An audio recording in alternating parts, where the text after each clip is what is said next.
Such a sight. It is. You see all the geese that are landing over there. For Ron Stauffer and his wife Patty, there is not a more majestic place than a 6,200-acre complex, which is just a couple miles north of the turnpike, along the Lebanon and Lancaster County lines. Look at all them up in there. With the sun hitting them, look how white they are. They glisten in the sun. The Middle Creek Wildlife Management Area is a popular pit stop for nature lovers and birds alike. Oh, gosh. How many do you think are out there? I thought about that. I thought, how many are really out there? The Game Commission, which operates the site, announced Middle Creek could close. You could see it real good this time. Hunter Thomas uses the site for hunting and bird watching. Look somewhere in there. He's swimming. He's got his head up. This day with his buddies, Thomas was trying to spot an elusive tagged snow geese at Middle Creek. He should be in the scope. Here, move. I found him 3 times already, and you can't find him once. He's 12 o'clock, like 3/4 of the way up this. Reps from the Game Commission haven't said what could close, but add everything is under consideration.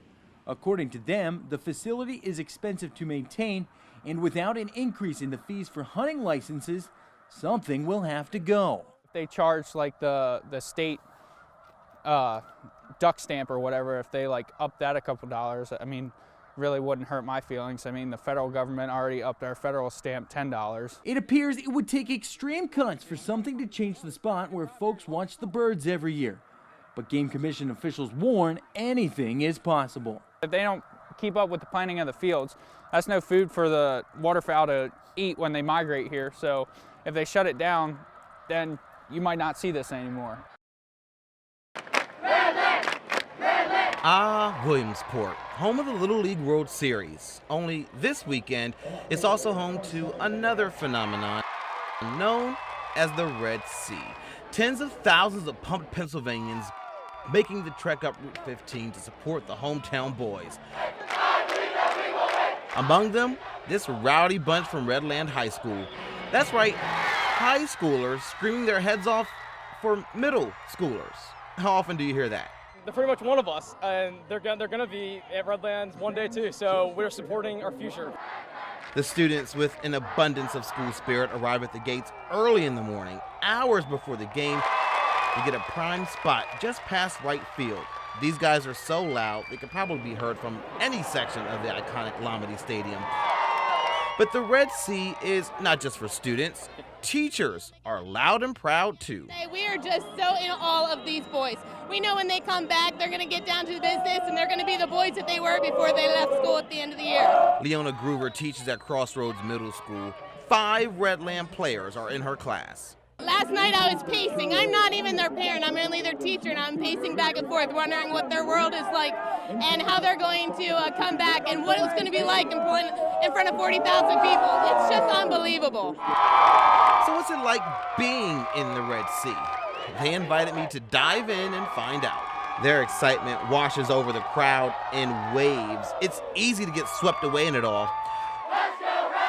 One thing is for sure, this small town team with a big dream has everyone saying, why not us? From a town of 356, they've been playing like a heart of a million. And that's crazy to think that they've gone this far to playing in the championship game. What's your message that you would like to give to your kids? I love you. I love you all. You guys are fantastic. Great sportsmanship. We know that you're going to come back and be everybody that you used to be.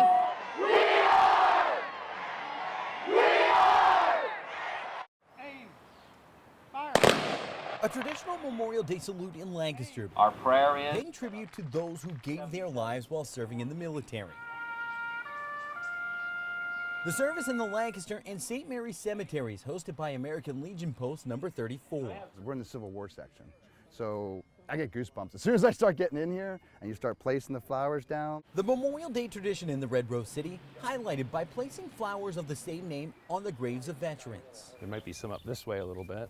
Steve Johnson, who served in Iraq with the Army, brought his family to place flowers on the grave. I think it's important for young people to learn why we have a Memorial Day, to learn about our freedoms, learn the cost of those freedoms. More than 1,400 flowers were placed on the graves of those who served. As Peter Tuckey from Leola carried his roses, He remembered his father, who served in the Navy during World War II. I just think of the sacrifice that those guys gave up. I mean, the separation from what we typically enjoy during that period of time was just incredible, and I think it needs to be remembered. Our trip took us to a galaxy far, far away. John Morrell reads part of the excuse note he used for his son Christian, better known as Brock. Last week, the father-son duo took a day to see the new Star Wars movie at the Penn Cinema in Lidditz, Lancaster County.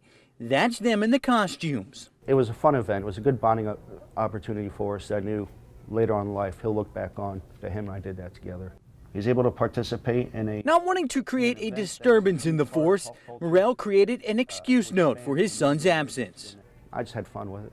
I wasn't going to lie, because I would teach him the wrong thing. Having our pictures taken with... Using Jedi training, the result was a 3-page story, one that's out of this galaxy. Our adventure took us across the galaxy and back. We got to experience lightsaber duels, spaceship battles, and multi-planetary cultures. The letter was a way of expressing just how much fun we had by making it appear as though we had this great adventure. Brock's teacher says the creativity in the note would even make the dark side smile. Well, my first reaction was that it was the best excuse note I had ever read, and it really added, it was very humorous. The superintendent of the Penn Manor School District says the note did not follow imperial procedure, so it was marked as an unexcused absence. When a note goes over the top, you have to appreciate why they wrote it, and you have to respect the fact that a dad wanted to spend time with his son. Very happy for you, buddy. Morrell says that was his intention the whole time, to spend extra time with his son, a thought not lost on Brock.